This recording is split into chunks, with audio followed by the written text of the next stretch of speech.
I'm Nikki Schiller. Welcome to the programme. We start with our breaking news. Iran and Israel have been launching new strikes on each other as direct military conflict between the two countries goes into a second day. Now, I'll take you to the latest pictures in a moment, but we want to start with the key developments this hour. Iran has targeted ballistic missiles at Israel as its supreme leader vows to inflict heavy blows. It's now being reported that at least 3 people in Israel have been killed. The Israeli Defense Forces says it is continuing to strike targets in Iran. The IDF says they are aimed at removing threats. Previously, nuclear sites and military leaders were targeted. The UN says 78 people have been killed. Iran's supreme leader Ayatollah Khamenei has accused Israel of starting a war. Israel's UN envoy Danny Danon has called Israel's operation an act of national preservation. President Trump has called on Iran to strike a deal with Israel over its nuclear development, but talks scheduled for Sunday seem unlikely to go ahead. In the last hour or so, Jordan has said that it has reopened airspace. It had suspended flights due to the strikes. Well, let me take you to the live pictures from Tel Aviv. Our team in Israel say that when the sirens sounded just before dawn, millions of people across the country sought shelter. The authorities in Israel don't allow us to share the exact location of missile strikes for fear it will provide useful information to the Iranian military. But I want to take you to some pictures from central Israel. Now, this is where there was a direct hit by an Iranian missile on a residential building, and in the last few minutes the Israeli emergency services have confirmed that 2 people died when that residential area was hit by a rocket.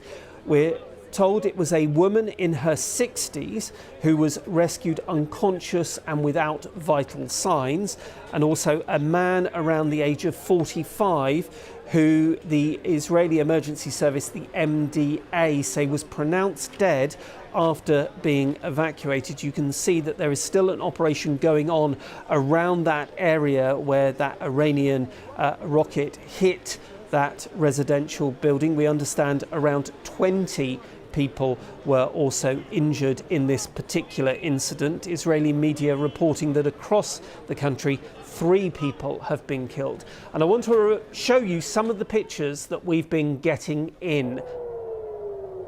You will see the moment that that missile hits. Now, the Israeli military says it has been intercepting missiles throughout the night. You can hear in the background the air raid sirens have been sounding as people went to their shelters. Now, in Iran itself, explosions have been heard just outside Tehran, and several blasts were heard at the city's Murabad airport. Now, Iran's raids are a response to Israel's attack on Iranian nuclear and military targets early on Friday. Iran says 78 people were killed and 320 injured in Israel's initial attacks. Well, the Iranian leader Ayatollah Khamenei says Israel has launched a war and will suffer heavy blows in return. Last night, there was an emergency session at the United Nations Security Council. And despite Washington's efforts to distance the US from any involvement in Israel's strikes, Iran's ambassador to the UN accused the US of complicity. Here is some of what he had to say at that session a few hours ago. The United States' complicity in this terrorist attack is beyond doubt.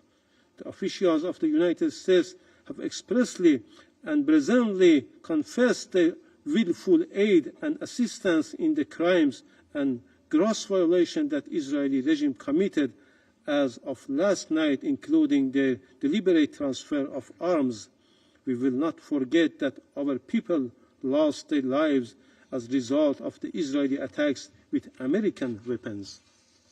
These actions amount to declaration of war. Well, Israel's ambassador to the UN, Danny Danon, also accuses Iran of intending to destroy Israel. We know our enemies. We know their ideology. And when a regime builds ballistic missiles, enriches uranium to near weapons grade, and openly declares its intent to destroy us, we believe them. We take them at their word. And we take action before it is too late. And there was this stark warning from the US representative at the Security Council meeting.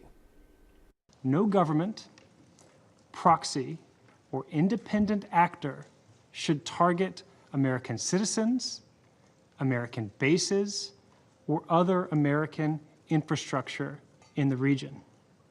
The consequences for Iran would be dire.